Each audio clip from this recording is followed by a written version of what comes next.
A gente vai começando, acho que aos poucos as pessoas vão voltando, para não atrasar demais. O Rafael Semereni, tá certo? Semereni, falta um E ali.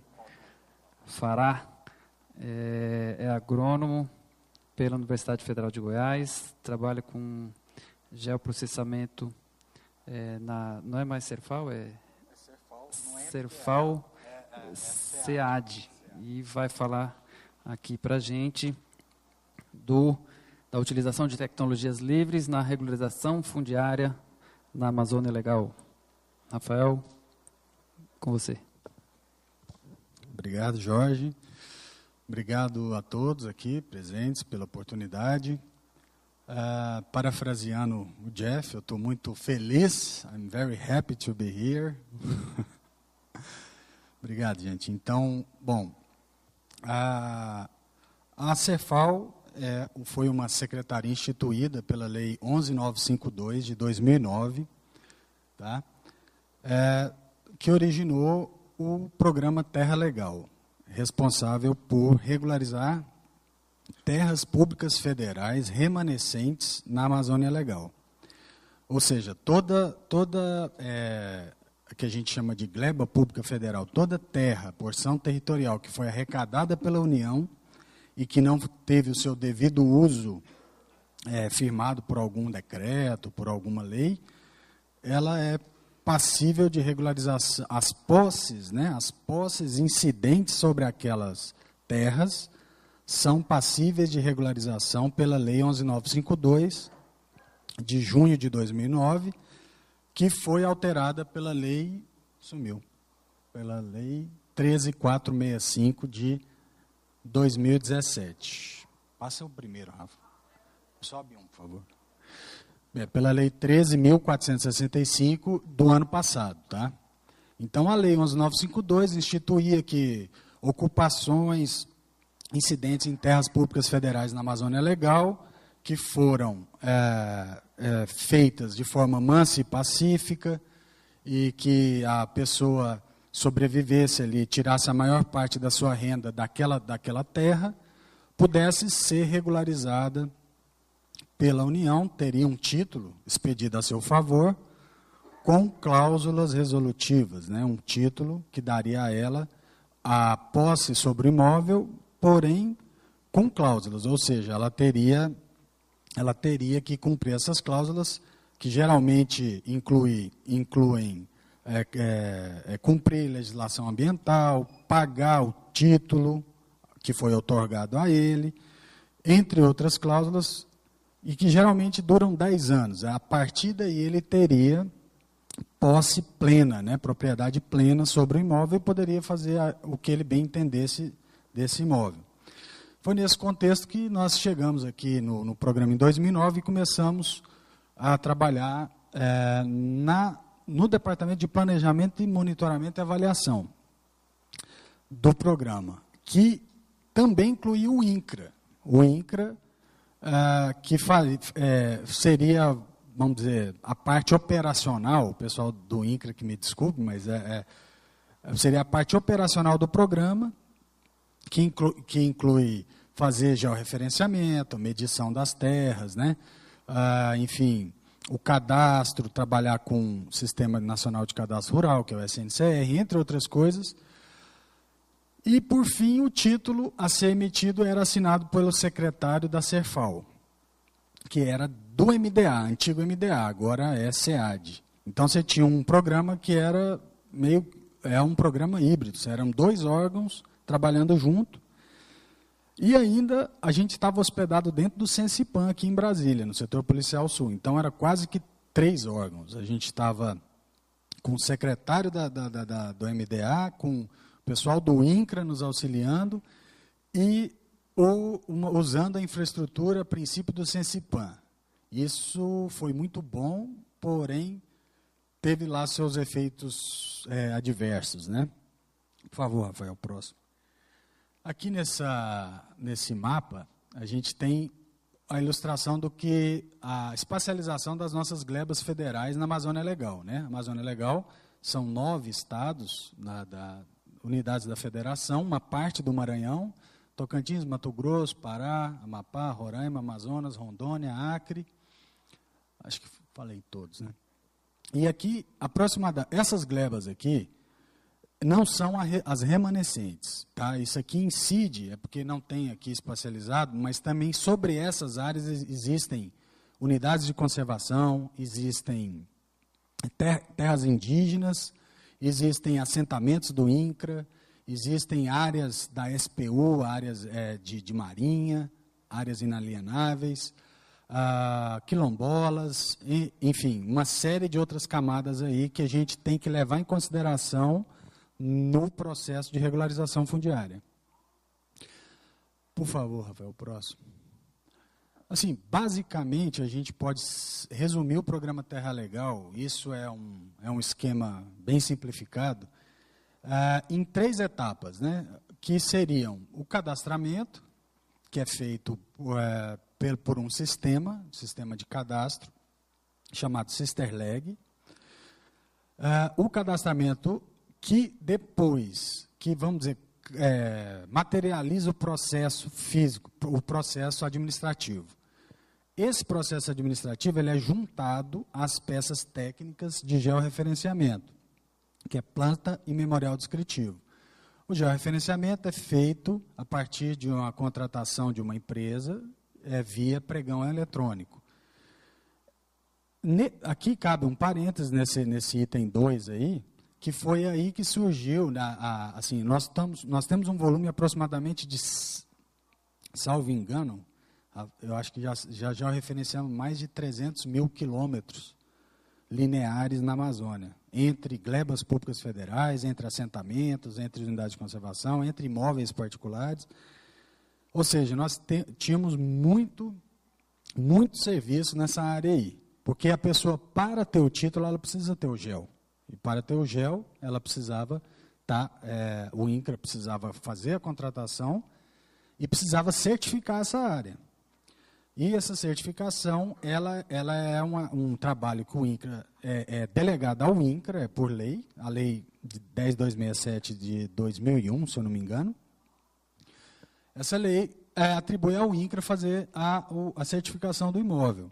Então, foi nesse contexto aí que, na época, o nosso colega Luiz Mota trabalhava no Sensipan, nos ajudou a criar a planilha ODS, e através da planilha ODS, o trabalho de georreferenciamento passou a ser enviado para a gente, não mais usando aquela forma tradicional, que é mandar uma planta, um CD gravado com os arquivos digitais, mas sim usando uma planilha ODS com as coordenadas, vocês me perdoem não trazer um exemplo aqui, mas isso aí é só um parênteses que eu estou fazendo, e a partir daí evoluiu para o SIGEF, que é o Sistema de Gestão Fundiária, que acredito que muitos estão familiarizados já.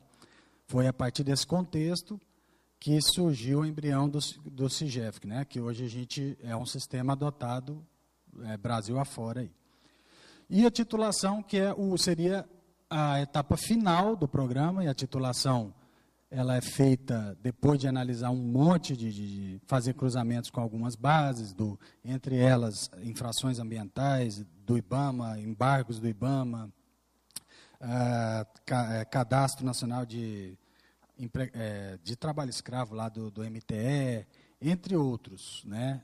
Então, assim, a titulação, em média, a gente pode dizer que demora assim, um processo que tramita rápido, em torno de 6 meses a 1 ano para ser titulado. Não é antes disso, porque é um trabalho minucioso, e é um trabalho que envolve, muitas vezes, mais de um órgão. Também as áreas são também... Quer ver, Rafa? Sobe, por favor, um slide, o anterior.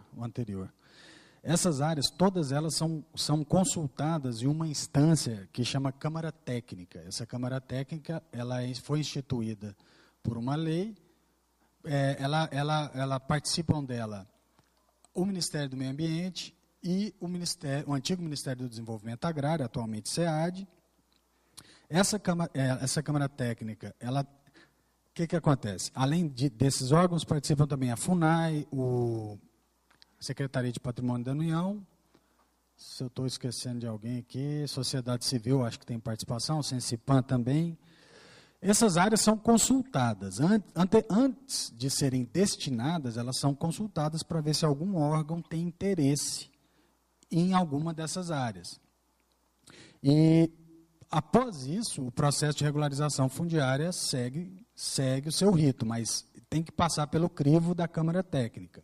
A Câmara Técnica, por exemplo, já ali no sul do Amazonas, perto de Maués, a gente já destinou mais de 1 milhão de hectares para o Serviço Florestal Brasileiro e para o Ministério do Meio Ambiente. Uma parte foi destinada para ampliação de uma flona e uma outra parte foi destinada para manejo florestal. Então, assim, isso a gente chama de destinação massiva, né? Porque se você for regularizar através de títulos, os nossos títulos, a maioria são abaixo de um módulo fiscal. Então, você titula propriedades, 70%, 80% são propriedades pequenas, de agricultores familiares mesmo.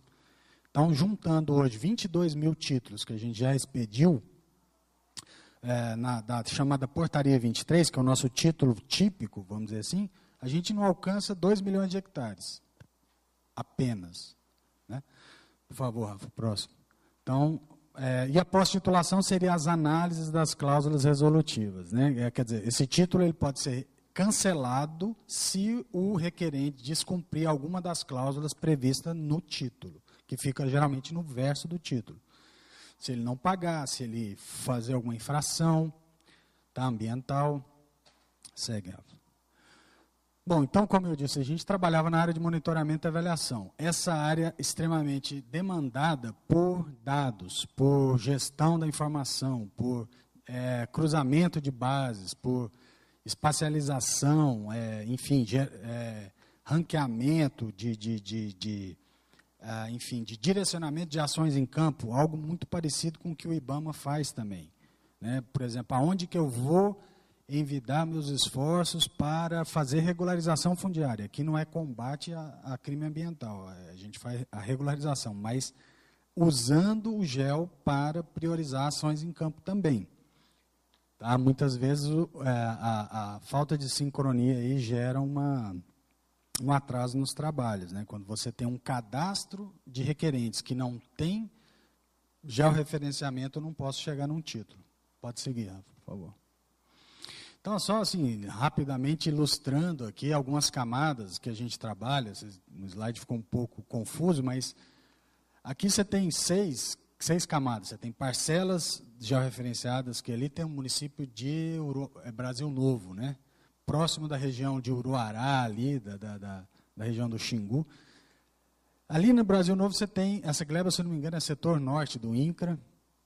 Gleba setor norte, você deve ter mais de 3 mil parcelas georreferenciadas. Tá? Então, essas são os nossos potenciais beneficiários. Você tem que cruzar com camadas, você tem que ver se há sobreposição com áreas indígenas. Elas têm que estar dentro de gleba federal. Na verdade, gleba federal tem que haver sobreposição, sim. É uma área, é uma camada que me interessa que a minha parcela esteja dentro dela.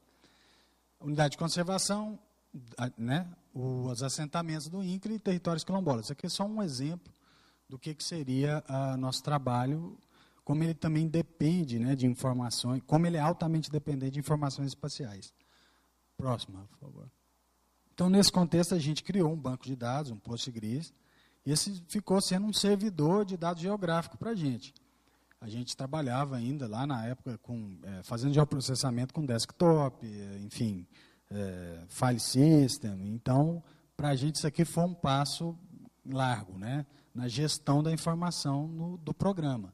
Então, hoje, os nossos dados estão armazenados num servidor de banco de dados, e através deles a gente faz, usando a linguagem, né, o SQL, a manipulação desses dados para fazer o monitoramento e avaliação do programa. A gente também tem DB-Links ali na última linha, você pode ver, com outros bancos de dados importantes também, que um deles é do CIGEF-GEL. A gente busca essas parcelas diariamente no banco de dados do CIGEF e alimenta a nossa base. Com base nesse serviço que a gente deixou agendado lá no nosso servidor, ele busca as parcelas e atualiza as nossas tabelas. O Sisterleg também, que é o sistema que é de cadastro, né, onde existe o processo administrativo, a gente também faz atualização diária, trazendo os novos requerentes, né, as atualizações nos processos. E Cartos, que é o sistema da cartografia do INCRA, é o banco de dados da cartografia do INCRA, que também a gente busca lá assentamentos, territórios quilombolas, tá atualizado isso em base diária. Nesse contexto, gente, só para simplificar, que surgiu uma ferramenta que a gente quer apresentar para vocês, que a gente chama de painel de gestão à vista. Quer ver? Próximo, por favor, Rafa. A gente trabalhava muito com indicadores, né? A gente, como trabalhando numa área de planejamento, então o pessoal usava muito indicadores. Usa ainda, né? Então, alguns deles aqui, quer dizer, nos auxiliavam, a gente fazia a extração do dado, usando o SQL do banco de dados, e gerava gráficos no LibreOffice. E esses gráficos eram salvos em PDF, impressos e afixados em um painel. Porém, essa rotina era toda manual. E demandava muito um trabalho, como alguns colegas já disseram, a gente não é bom em trabalho mecânico, repetitivo. Então, resolvemos automatizar isso aí. É nesse contexto que... Próximo, por favor. Então, aqui é um exemplo rápido do que seriam os gráficos aqui, mas, enfim, sim, parcelas aptas à instrução, tipo uma parcela que eu posso ir lá e saber que o cara tem um requerimento, que o cara cumpre a lei, que eu vou lá e não vou lá na parcela fisicamente, mas eu vou no processo daquele requerente e dou prioridade de instrução para ele. Né? Eu estou fazendo uma otimização dos meus recursos. Tudo isso, esses indicadores serviam para isso. Né?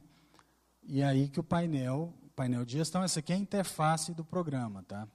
É um programa que foi desenvolvido ali com a gente mesmo, na Serfal, pessoal de um concurso que da área de TI mesmo, porque originalmente a gente não tinha ninguém da área de TI. O pessoal chegou e ajudou a gente a melhorar muito a nossa produtividade lá. Então, você tem alguns módulos aí desse painel. Né? Próximo, Rafa, por favor.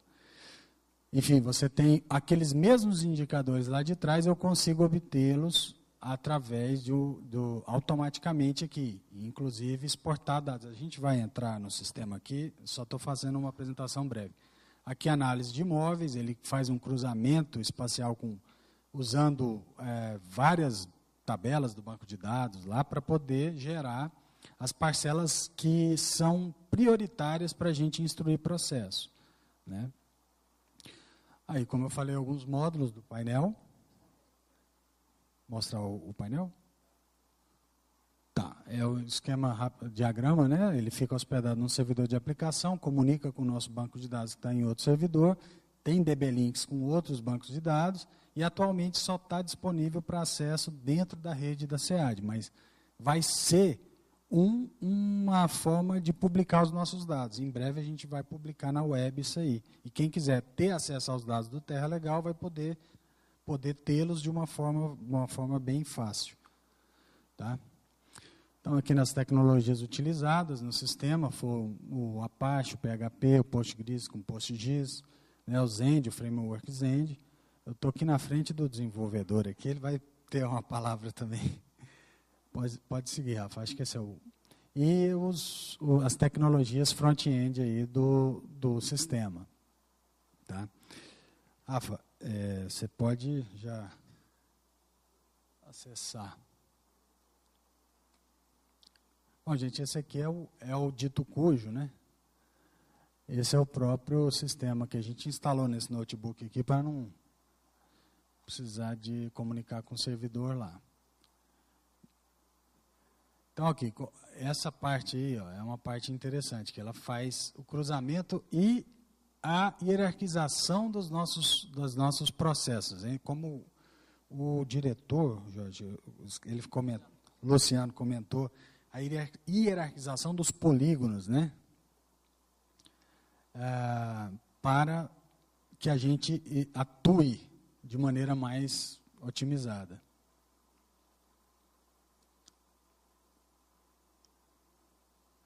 Bom, aí, então você tem ali, ó, um total de 130 mil aproximadamente imóveis aqui nesse balãozinho. Você tem 56 mil imóveis aptos à instrução processual. Por que eu sei disso? Eu eliminei um monte de imóvel que para mim não interessa eu trabalhar com ele agora. Por quê? Porque ele está faltando alguma coisa que não permite com que eu chegue ao título com esse requerente. Então, por exemplo, se ele não tem cadastro, mas ele tem o georreferenciamento, mas não tem o cadastro, eu já elimino ele. Eu preciso que ele tenha o cadastro no sistema de terra, chamado Sisterleg, Sistema Terra Legal. Sim. Fala aí, Rafa, um pouco. Se apresenta aí, fala aí. Alô, alô, som. Então, passar aqui rapidinho também, só explicando, junto com o Rafa, né, contextualizou um pouco do cenário lá da Cefal. E essa parte do programa, vou sentar, tá, gente, para ajudar aqui. A gente até colocou em cada dashboard esses indicadores, né, porque a ideia é que esse sistema possa chegar em todos os escritórios da Amazônia Terra Legal.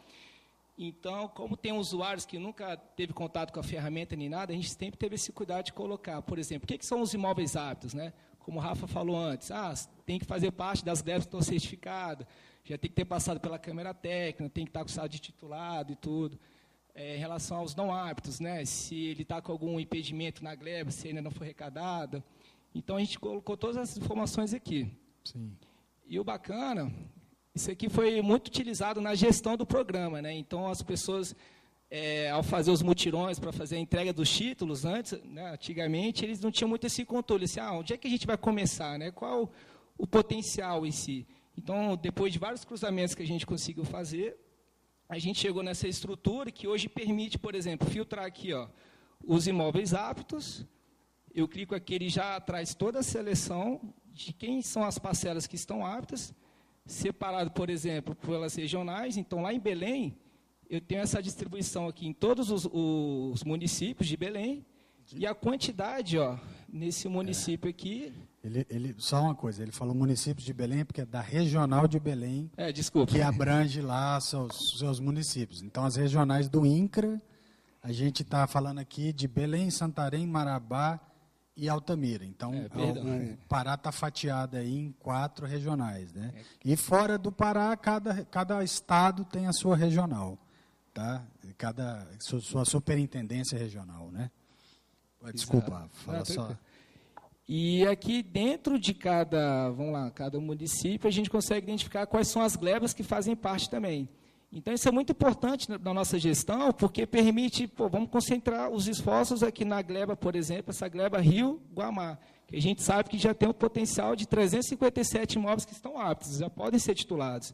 Então, isso ajudou bastante na... porque eu tenho que deslocar uma equipe, muitas vezes, para uma proximidade dessa área aí. Então, essa gleba Guamá, Rio Guamá 1, ela fica no município de, sei lá, vamos supor, lá em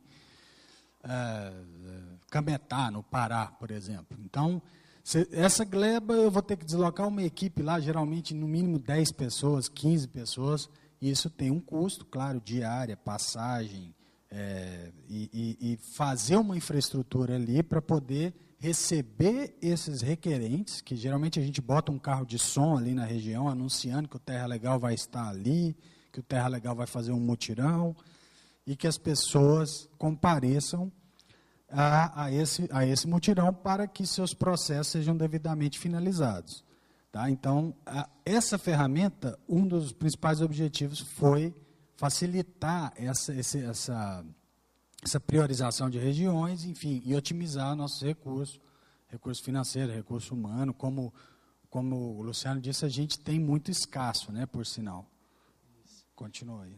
Então, a gente vai correr um pouquinho aqui por causa do tempo. Aqui é só mostrando um pouco daqueles cruzamentos que o Rafael falou, que a gente tem que fazer, né, previamente para poder titular. Então, aqui a gente tem o status da gleba, então, quanto que foi certificado de todos os imóveis, né? Se necessita de CDN, no caso de quem está nas fronteiras. CDN é do assentimento, né, do Conselho de Defesa Nacional. Isso. Quem já foi liberado pela Câmara Técnica, quem não foi, em relação aos módulos fiscais, então a gente pode ver que a grande maioria é abaixo de 4 módulos fiscais, né, que é o nosso foco lá na Cefal. Em relação ao GEL, como é que está a situação lá no CIGEF, se está titulado, registrado, certificado, e se foi migrado ou não de outro sistema. E, por fim, a gente tem aqui também uma situação lá do Sisterleg, né, a parte processual do cadastro. Processo administrativo, né? Então, você vê, sem processo, ó, você tem 67 mil parcelas sem processo. Ou seja, esse pessoal vai ter que fazer cadastro, senão ele vai ficar com o GEL. Muitos deles foram feitos georreferenciamento por iniciativa própria, particular, e ele não pode chegar no título se ele não se cadastrar no programa, né? Exato. E, para finalizar, a gente tem também esse mapinha, né, que mostra, em forma espacial, onde estão esses imóveis, né, aqueles 1.200 e pouco que ele mostrou lá no início, onde é que eles estão distribuídos no território da Amazônia. E você pode ver, quem está verde aqui é que está apto, né, tem na legenda aqui.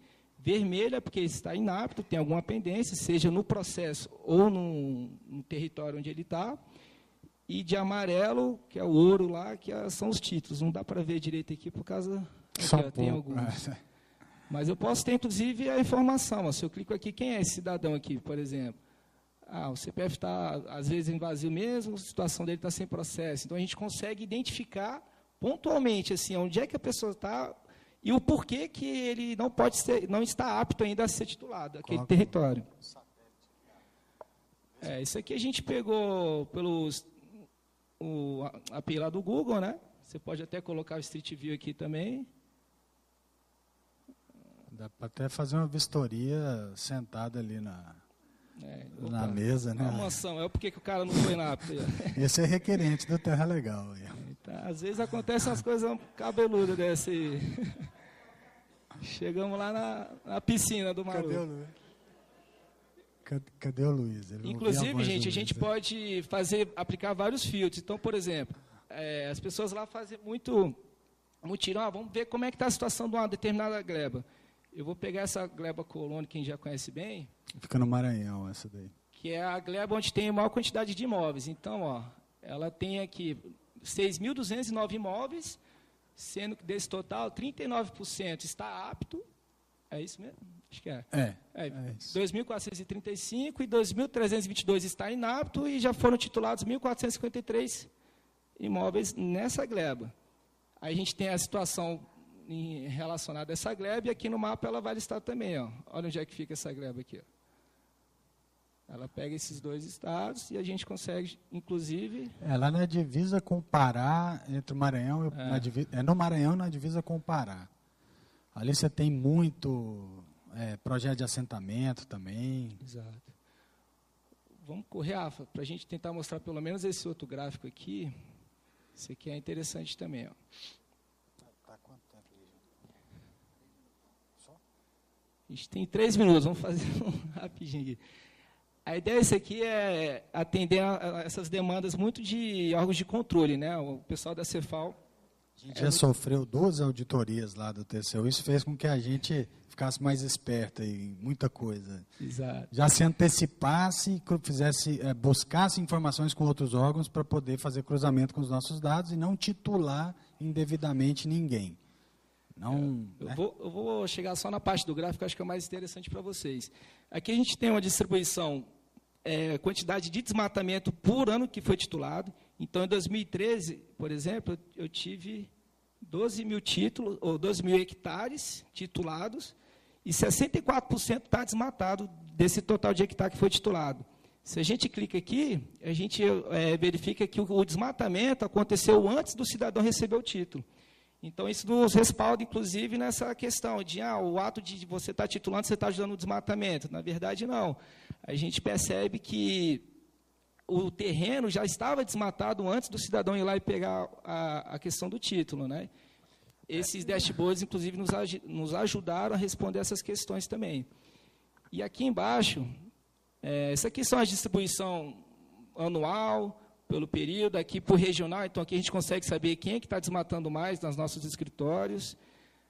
Aqui a gente fez um cruzamento com o CAR, a gente consegue, inclusive, ver das nossas parcelas que estão tituladas, quais que têm o mesmo CPF, que estão, né, deixa eu botar aqui, essa parte azul, quais que estão com CPFs diferentes, mas têm a mesma geometria lá no CAR, e quais que nem estão lá no CAR, por exemplo. Isso aqui não poderia acontecer em tese. Então, isso nos ajuda, inclusive, a fazer esse controle de auditoria e poder ir atrás dessa galera. Ó, vamos verificar esse pessoal aí, vamos ver o porquê que nem no CAR estão cadastrados ainda. E aqui a gente tem cruzamentos também feitos as infrações no IBAMA, né? Então, se tiver embargo no IBAMA, ele vai listar aqui qual é a infração e o quantitativo. A gente tem uma distribuição assim por regional, então a gente percebe que em Rondônia, onde tem a maior quantidade de infração, lá do IBAMA. Essa aqui é a nossa lista negra, né? São os cidadãos que têm a maior quantidade de imóveis desmatados depois que ele foi titulado. E aqui, por fim, a gente também tem um mapinha interessante. Deixa eu dar um zoom aqui. Por exemplo, aqui a gente fez o cruzamento com o PRODES, né? Identifica, ó, o azul é a parcela dele, a geometria lá, que ele recebeu o título. Quando a gente clica aqui, a gente consegue ver exatamente o que está desmatado, em que pedaço do imóvel dele está desmatado e qual foi o período dele. Essa parte de amarelo, por exemplo, que representa, não dá para ver aqui, tem 11 hectares. Né? Então, em 2016, nesse imóvel foi desmatado 11 hectares. Em 2014 foi 7, em 2010, 5, que você consegue, inclusive, identificar. E a gente tem também a questão da camada do CAR. Se a gente botar para visualizar aqui, o ideal era que todo mundo estivesse rosa, né? Com um CAR como esse aqui está, por exemplo. Mas não é o que acontece.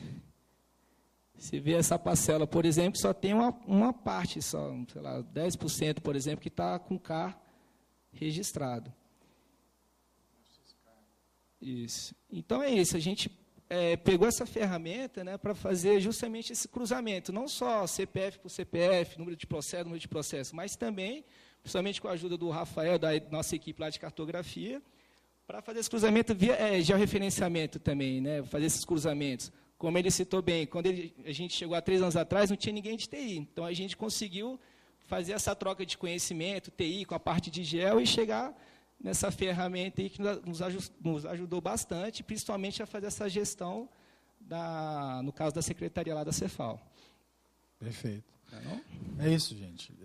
Depois a gente fica aberto a perguntas aí. Obrigado, Jorge. Valeu.